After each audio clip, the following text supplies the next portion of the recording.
Nós estamos voltando do intervalo. Nosso assunto agora é a guerra no Oriente Médio. Quero agradecer ao historiador Michel German, que é professor de Sociologia, coordenador do Núcleo de Estudos Judaicos da Universidade Federal do Rio de Janeiro, a presença aqui no programa. Boa noite. Obrigado, Michel. Boa noite. E conosco, remoto lá dos Estados Unidos também, Carlos Gustavo Pódio, especialista em política dos Estados Unidos, professor de ciência política no Berea College, em Kentucky. Pódio, obrigado por estar conosco mais uma vez. Boa noite. Obrigado, boa noite, William. Boa noite a todos. Lorival, bom ter você a bordo. Vamos em frente, então. Donald Trump voltou a fazer uma série de ameaças em tom muito sério contra o que seria o que ele diz, ele vai atacar a infraestrutura energética do Irã, ao mesmo tempo em que, afirma ele, típico zigue-zague dele, que as negociações com o regime iraniano estão indo bem. Reportagem de Mariana Giangiacomo.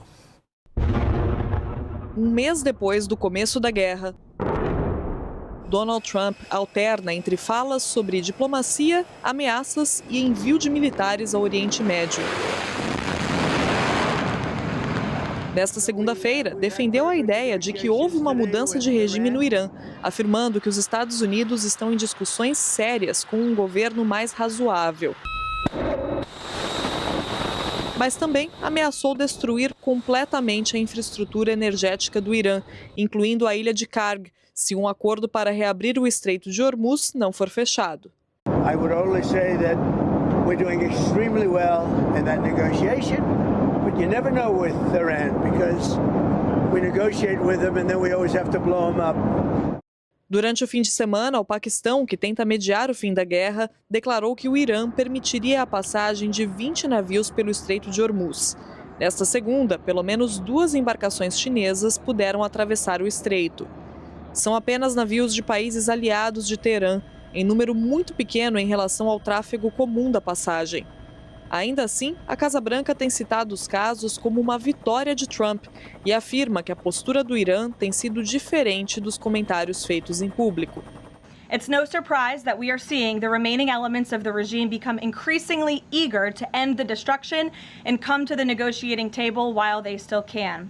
Despite all of the public posturing you hear from the regime and false reporting, talks are continuing and going well.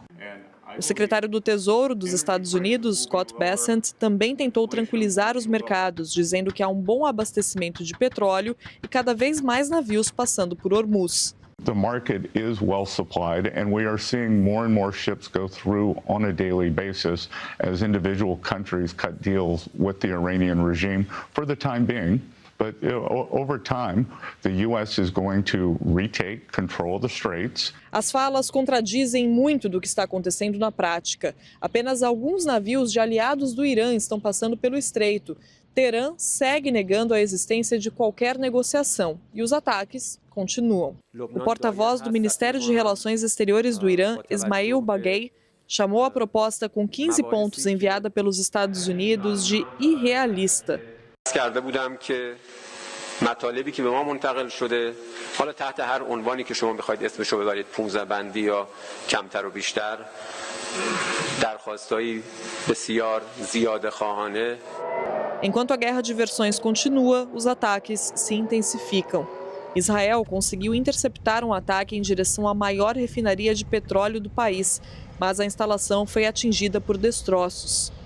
A ONU ainda declarou que pelo menos 3 integrantes das forças de paz da organização foram mortos no Líbano, no momento em que os israelenses expandem as operações militares no país.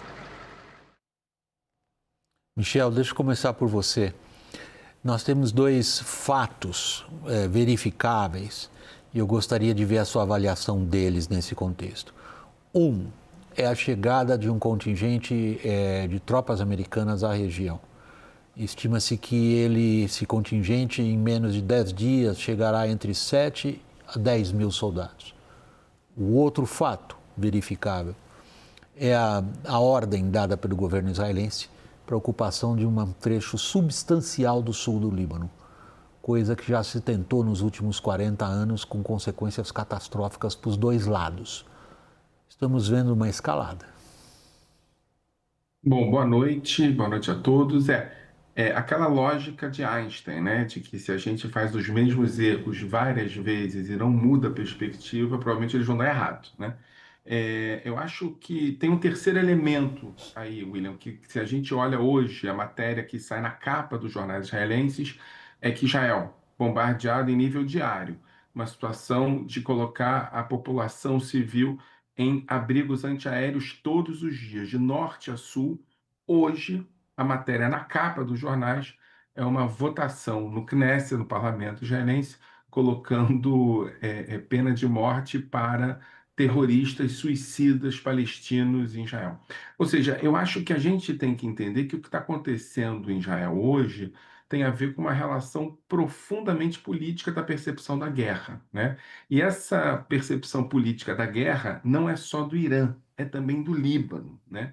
A ideia de que o Líbano é preciso expandir a zona de ocupação tem a ver com uma perspectiva tradicional da política israelense, que é basicamente de quando as coisas estão indo muito erradas, é preciso invadir o Líbano.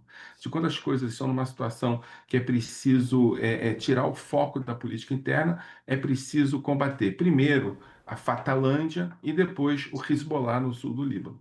É uma lógica que nos remete a momentos da história israelense em que a situação é uma situação tática de resolução de um quadro específico, onde não há mais estratégia. Também é o que está acontecendo na guerra do Irã, né?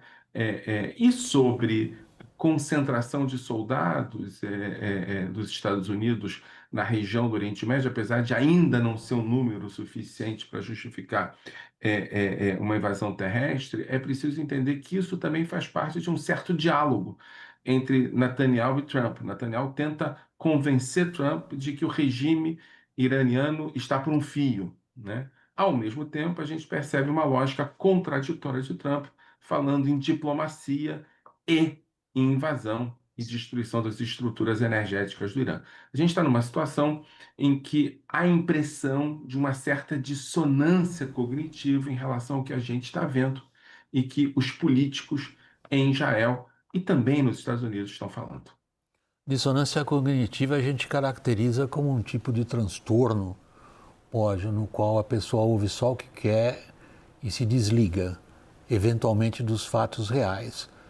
Trump sugere, pelos atos que ele pratica, porque pelas palavras que ele pronuncia é muito difícil saber o que ele quer fazer, mas o envio de tropas desse número e dessa especialidade para lá fazem a gente dificilmente acreditar que não haverá uma escalação?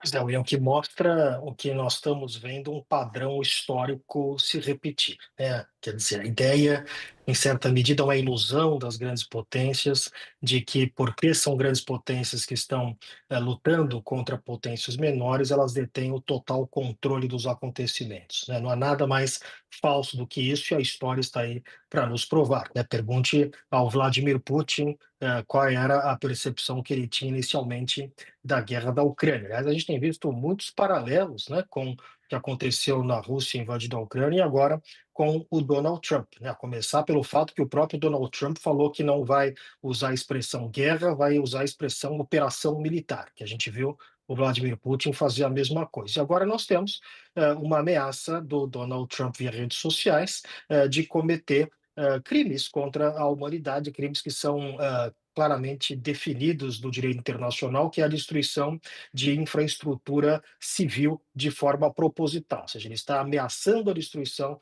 da infraestrutura civil se o Irã não chegar a uma negociação. Em outras palavras, crimes de guerra, caso o Irã não chegue a um acordo com os Estados Unidos, o que também tem paralelos com o que a gente viu acontecer com o Vladimir Putin, que cometeu toda a sorte de crimes de guerra contra a Ucrânia. Então, e a outra questão que nós estamos vendo é justamente essa, a ideia de que a coisa vai escalando a tal ponto que você começa a perder o controle dessa narrativa. Não há dúvida nenhuma que esses movimentos que nós estamos enxergando são movimentos, em certa medida, para dar ao Donald Trump a possibilidade, a alternativa de algum tipo de invasão, não que seja uma invasão total do Irã, fala-se de invadir algumas pequenas regiões onde o Irã tem o controle, uma ilha que o Irã tem o controle do petróleo, o que seria, em certa medida, um pouco mais fácil do que uma invasão ao território iraniano como um todo. Mas é o que a gente está vendo se repetir um padrão histórico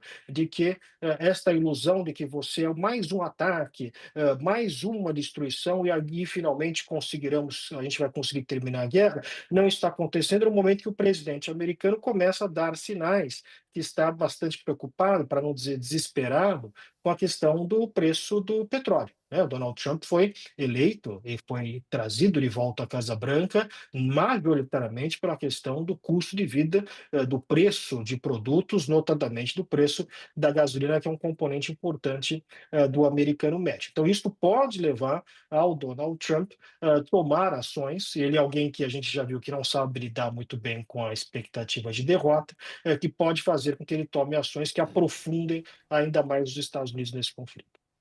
Lorival, obviamente, quando essa guerra foi iniciada, não havia um plano B. O plano A previa que ela se liquidasse rapidamente em termos que Israel e os Estados Unidos consideravam que fossem capazes de atingir. Uhum. Se não conseguissem mudar o regime, pelo menos conseguiriam subjugar o regime de tal maneira que a coisa estaria resolvida. Não está. Este é o plano B. Qual será o plano C do B? Porque não há muita dúvida da capacidade militar americana de ocupar partes da costa iraniana próxima ao Estreito de Hormuz ou o próprio terminal petrolífero de carga. A capacidade militar deles, nesse ponto, é indiscutível.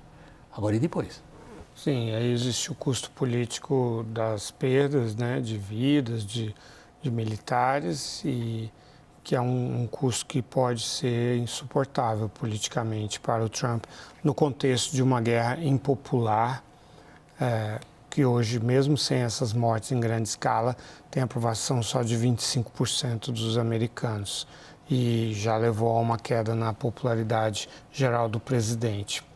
Eu vejo nessa declaração dele hoje e outras parecidas dos últimos dias de que está avançando as negociações, as conversas são produtivas, existe um interlocutor do regime que é bastante razoável e tal, e ao mesmo tempo a chegada dos militares, a ameaça de obliterar as instalações do Irã, eu vejo como o resultado de uma série de constatações do Trump, assim, de que ele precisa negociar com os iranianos, ele não pode impor totalmente a abertura do Estreito de Hormuz e a manutenção dessa reabertura indefinidamente só de forma militar. Pode, mas o custo é muito alto politicamente. Você tem razão, as Forças Armadas Americanas, ainda mais junto com os israelenses, têm condição de imprimir um controle ali, a retomada do controle. Mas a manutenção disso tem um custo humano alto demais. Então, ele está preparando a opinião pública americana para concessões que ele vai fazer ao Irã. Aquelas teses, aquelas condições maximalistas vão cair por terra, uma parte delas. O Irã também terá de fazer concessões. E aí ele dirá, não, é porque eu identifiquei ali uma pessoa com quem eu pude negociar muito bem e tal, e foi bom para nós. E vai tentar maquiar a realidade, os resultados disso, de maneira a não ter um número excessivo de perdas, de baixas de militares americanos e nem permitir que o Estreito de Hormuz continue fechado. Michel, eu queria aproveitar, sobretudo o conhecimento que você tem da política israelense, para te propor a seguinte avaliação. Uma das frases mais famosas na história militar americana foi pronunciada por um ex-piloto na Segunda Guerra Mundial, o general Curtis LeMay, que depois pronunciou a seguinte frase, confrontado com a situação no Vietnã: "Let's bomb them back into the Stone Age." Vamos bombardeá-los para que voltem para a Idade da Pedra, que é o que a Força Aérea Israelense está fazendo no Irã. Aparentemente, do ponto de vista do Irã, perdoe-me, deixa eu me corrigir.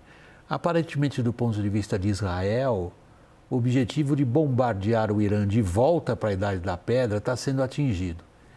Em que medida, do ponto de vista israelense, merece consideração o que está acontecendo no próprio movimento MAGA dentro dos Estados Unidos, onde as tendências antissemitas vêm à tona, dizendo: nós estamos fazendo um serviço para Israel, eles influenciam a gente demais, vamos parar com isso?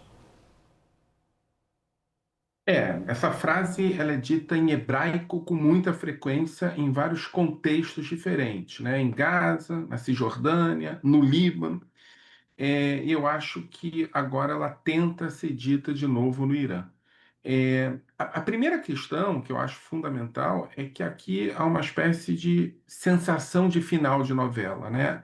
A percepção, e isso tem muito a ver com a experiência de trauma histórico que os israelenses carregam, principalmente a partir da instrumentalização da memória do Holocausto. Há uma arquitetura de Netanyahu, desde o início da sua carreira política, de que o final da história vai ser a derrota do Irã, né? Eu acho que isso é um elemento fundamental.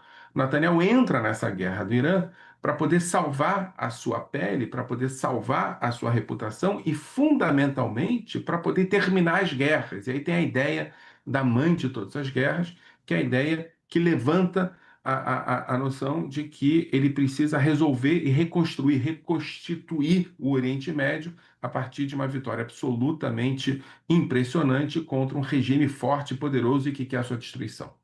Em algum sentido, ele levou consigo não só parte grande da sociedade israelense, como também setores importantes do governo dos Estados Unidos. O que a gente vê acontecendo agora é que, com a duração da guerra e os efeitos não esperados da guerra em Israel, eu acabei de falar, a situação em Israel não é simples, né? A vida em Israel não acontece normalmente.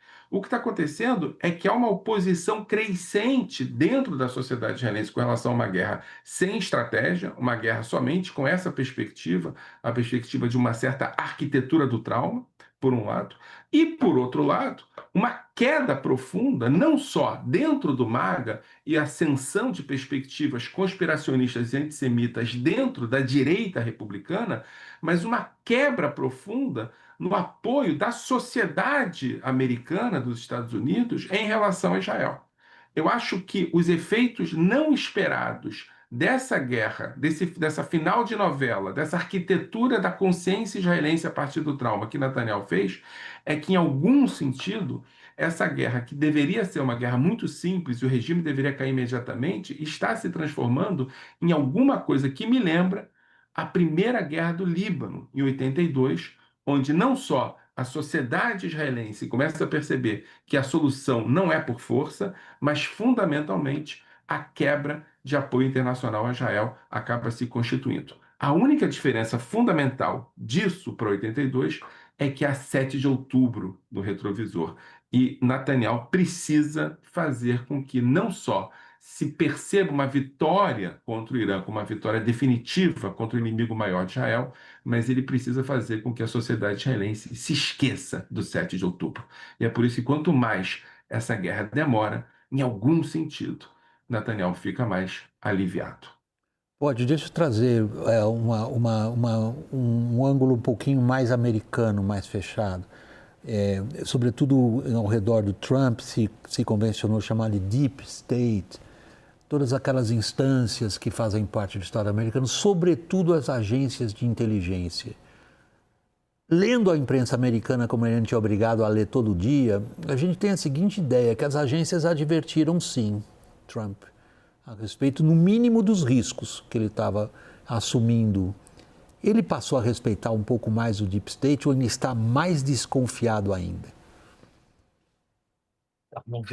Na verdade, eu não vejo no Donald Trump uma capacidade de mudar de opinião ou de aprender com os erros, né? A gente não vê isso acontecendo ao longo de toda a história. Ele tem um jeito de governar que é muito claro, no sentido de que as coisas devem seguir aquilo que ele pense, ainda que o que ele pense hoje seja o oposto daquilo que ele pensa amanhã. E o que ele montou, a grande chave, William, para a gente entender o que tem acontecido nos Estados Unidos e agora que a gente vai ver no processo na guerra do Irã, é como se dá atualmente o processo decisório nos Estados Unidos, né, em política doméstica, mas também agora em política externa. Donald Trump, para a gente voltar ao paralelo que eu fiz com o Vladimir Putin na Ucrânia, ele se cercou de pessoas cuja única função é dizer sim para o Donald Trump, ou seja, ele não se expõe ao contraditório, ele não se expõe a outras opiniões, como outros presidentes se expuseram, né? Como, por exemplo, o Barack Obama, que tinha Hillary Clinton como secretária de Estado, que era sua adversária nas primárias. Ele colocou aquilo justamente para poder ter outro tipo de visão. E mesma coisa durante a guerra no Iraque, em 2003, né? Havia uma divisão aí entre o Departamento de Estado e o Departamento de Defesa. A gente não vê isso na administração Trump. O papel de todos os funcionários da administração Trump é justificar aquilo que o Trump faz. Então, mostrou aí a reportagem, o Scott Pelley fazendo aí toda uma manobra intelectual para dizer não, que está tudo bem, que está tudo certo, porque isso é como se dá esse processo decisório dentro dessa bolha ao qual o Trump não é exposto a nenhum contraditório. Tentativa de lidar com o Deep State, a gente viu logo no começo da administração Trump, com o Elon Musk e o Doge, a questão do Doge, né, esse departamento de cortes de gastos, não era tanto sobre gasto, mas era justamente sobre colocar pressão nesse chamado Deep State. Então não vejo que isso tenha alguma mudança na perspectiva do Donald Trump. Obrigado, Pode. Eu estou acabando esse segmento, Lorival, eu sou obrigado a pedir uma manchete para você. E um texto circulando por aí fazendo um grande sucesso, dizendo a situação de hoje dos Estados Unidos e do Irã é igual à das potências decadentes no século XX no canal de Suez. Será? Sim, acho que há uma perda de credibilidade, né, de projeção de poder dos Estados Unidos que está se catalisando neste momento. Muito obrigado, Michel German, professor de Sociologia, coordenador do Núcleo de Estudos Judaicos da UFRJ, pela presença aqui no programa. Boa noite, Michel. Boa noite, obrigado pelo convite. Pode, igualmente, Carlos Gustavo Pode, professor de Ciência Política no Berea College em Kentucky. Muito obrigado pela participação aqui conosco. Boa noite aí nos Estados Unidos. Obrigado, boa noite a todos. Lorival, muito obrigado. Você, meu colega, sabe dos constrangimentos que é o tempo para a gente. Claro. Deixa eu trazer nosso recado, que eu acho que é muito útil para vocês. Os temas que a gente aborda aqui, eleição, guerra no Irã. A gente tem um site, a página do www no site da CNN, cheio de materiais do seu interesse. Acompanhe.